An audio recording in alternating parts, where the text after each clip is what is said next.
बॉलीवुड में पाकिस्तानी गुलकार आतिफ असलम की वापसी की खबरों पर हिंदू इंतहा पसंद तिलमिला गए।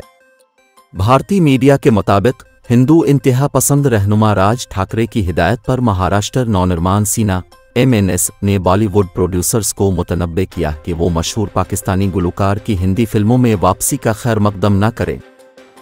हिंदू इंतहा पसंद जमात के सिनेमा विंग के सदर उमा केविटकर ने कहा कि आतिफ असलम को प्रोजेक्ट्स में शामिल करने का इरादा रखने वाले अफराद को अदालती हुक्म को याद रखना चाहिए और इसी बिना पर अपने फैसले पर नज़रसानी करनी चाहिए। उमा खोपर ने कहा कि पाकिस्तानी फनकार भारत में कभी भी बर्दाश्त नहीं किए जाएंगे। बदकिस्मती से हमें इस बात को खुद पर दोहराना पड़ रहा है। हिंदू इंतहा पसंद का कहना था कि ये MNS का मौक़िफ़ था और रहेगा।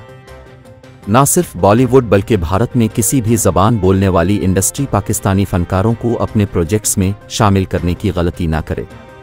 वाज़ेह रहे कि मीडिया रिपोर्ट्स में ये बात सामने आई थी कि गुलकार Atif Aslam Bollywood film love story 90S के ज़रिए बॉलीवुड में 7 साल बाद वापसी कर रहे हैं।